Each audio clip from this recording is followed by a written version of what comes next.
ये है कविता की किलकारी। अनाथ बेटा। रूपा और शेखर सरिता विहार में रहते हैं। वो अपनी जिंदगी में बेहद खुश होते हैं। दोनों का शौर्य नाम का एक बेटा भी होता है, जिस पर दोनों ही अपनी जान छिड़कते हैं। शेखर, अब तो आप शौर्य को अपनी गोद से नीचे उतार दीजिए, उसके सोने का टाइम हो रहा है। नहीं रूपा, इसे मेरे पास ही रहने दो प्लीज। मैं थोड़ी देर में इसे बिस्तर में सुला दूंगा। लेकिन कल सुबह आपकी ऑफिस में मीटिंग भी तो है ना, और इसके लिए आपको कल जल्दी भी तो निकलना होगा। जाइए, आप भी जाकर सो जाइए। क्या यार, अभी तो मेरी गोद में आया था मेरा बेटा और तुम उसे लेकर जा रही हो। बाद में कर लेना अपने बेटे से प्यार, अभी जाकर सो जाइए। रूपा शेखर से शौर्य को ले रही होती है कि तभी शौर्य रोने लगता है। शौर्य को रोता देखकर रूपा उसे फिर से शेखर को थमा देती है। आपका बेटा ना एक नंबर का नौटंकी है, बिल्कुल आप पर गया है वो। साफ बोलो ना, तुम्हें जलन होती है हम दोनों बाप बेटे का प्यार देखकर। पहले बड़ा तो होने दो तुम शौर्य को, फिर देखना वो सबसे ज्यादा मुझे ही प्यार करेगा। देखते हैं। ऐसे ही दिन बीतते चले जाते हैं और एक दिन कैंसर की बीमारी के चलते रूपा की मौत हो जाती है। अब शौर्य 3 साल का हो चुका होता है, जिसके कारण उसकी दादी शेखर पर दूसरी शादी का दबाव बनाने लगती है। शेखर, शौर्य अभी बहुत छोटा है और उसे इस समय एक माँ के प्यार की बहुत जरूरत है। माँ, मुझे दूसरी शादी नहीं करनी। क्या पता जो दूसरी औरत आएगी वो मेरे बेटे को एक माँ का प्यार दे या ना दे। तो रूपा की छोटी बहन वैशाली से ही शादी क्यों नहीं कर लेता? वो तो शौर्य को एक माँ का प्यार पूरा दे सकती है ना। मैंने कहा ना माँ, मुझे दूसरी शादी नहीं करनी, और अपनी ही पत्नी की बहन से तो हरगिज नहीं। ऊपर से अगर रूपा देख रही होगी तो वो क्या सोचेगी? अपने लिए ना सही, लेकिन तुझे शौर्य के लिए तो शादी करनी ही पड़ेगी ना बेटा। शेखर कुछ कहता उससे पहले ही अंजुमन उसे रूपा की कसम दे देती है, जिसके आगे मजबूर होकर शेखर शादी के लिए हामी भर देता है। देखो वैशाली, मैंने तुमसे शादी सिर्फ अपने बच्चे के लिए की है। मैं चाहता हूं कि तुम उसे एक माँ का भरपूर प्यार दो। शौर्य, आपके साथ साथ मेरा भी कुछ लगता है। अगर आप मुझसे शादी नहीं भी करते तब भी मेरा प्यार शौर्य के लिए कभी कम या ज्यादा नहीं होता। शादी के कुछ दिनों बाद ही शेखर की माँ की भी मौत हो जाती है। वैशाली शौर्य को एक माँ से भी बढ़कर प्यार देती है। शौर्य को लेकर वैशाली का यूं निस्वार्थ प्यार देखकर शेखर को भी उससे प्यार हो जाता है और कुछ सालों बाद शेखर और वैशाली का भी लड़का हो जाता है। लेकिन इसके बाद वैशाली का शौर्य को लेकर बर्ताव बदलने लगता है। वैशाली, मैं देख रहा हूँ तुम आजकल शौर्य का जरा भी ध्यान नहीं रख रही हो। मुझे पता नहीं था कि आदित्य के होने के बाद तुम इतना बदल जाओगी। आदित्य मेरा अपना सगा खून है और शौर्य दीदी का, फिर मैं दोनों में अंतर कैसे नहीं करूं? माँ भले ही दोनों की अलग अलग है, लेकिन पिता तो एक है ना। अगर मुझे पहले पता होता कि तुम इतनी जल्दी बदल जाओगी तो मैं कभी तुमसे शादी ही नहीं करता। हाँ, तो किसने कहा था आपसे मुझसे शादी करने के लिए? मैं थोड़ी ना आई थी आपके पास, आपकी माँ ही आई थी मेरे घर आपका रिश्ता लेकर। वैशाली, मुझे तुमसे ऐसी उम्मीद नहीं थी। गुस्से में शेखर अपना पैर पटकता हुआ शौर्य को वहां से लेकर चला जाता है। पापा, मम्मा मुझसे प्यार क्यों नहीं करती?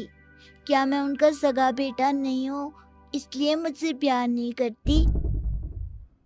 मम्मा नहीं करती तो क्या हुआ बेटा, पापा तो करते हैं ना आपसे प्यार। कुछ दिनों के बाद, आज तुझे खाना पीना कुछ नहीं मिलेगा, चल चुपचाप से अपने रूम में जाकर सो जा।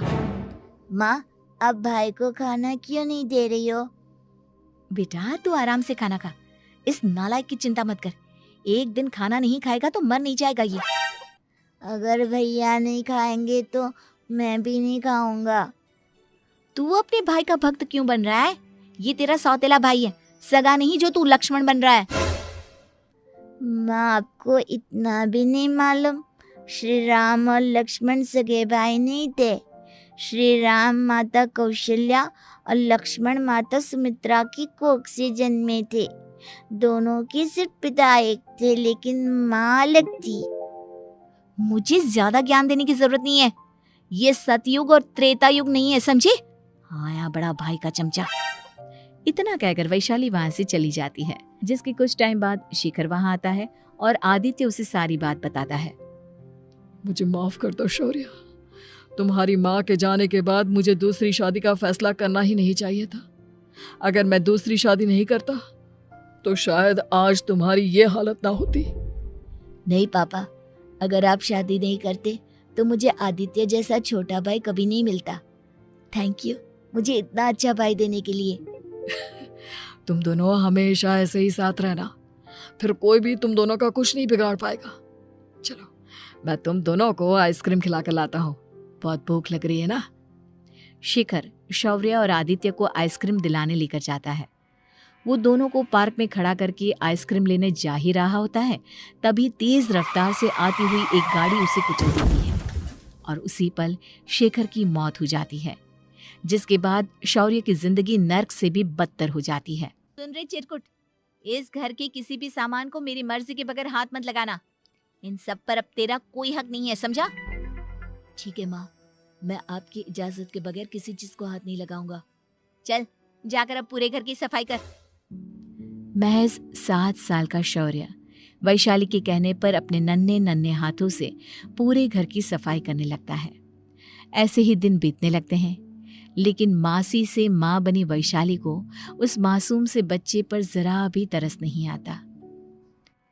क्यों शौर्य, ये घर में इतनी गंदगी कैसे हो रही है? ढंग से सफाई नहीं की है क्या तूने? माँ मैंने तो अच्छे से सफाई की थी, लेकिन आदित्य बार बार इधर उधर चलकर गंदा कर देता है। अच्छा, खुद से एक काम ढंग से नहीं होता और अपनी गलतियों का जिम्मेदार मेरे बेटे को ठहराता है।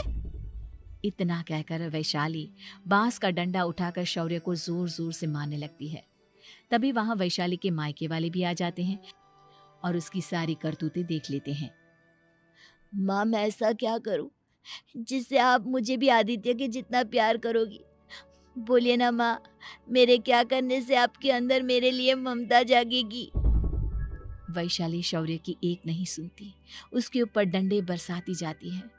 हद पार होते देख वैशाली की माँ उसका हाथ पकड़ती है और जोर से उसे थप्पड़ मारती है।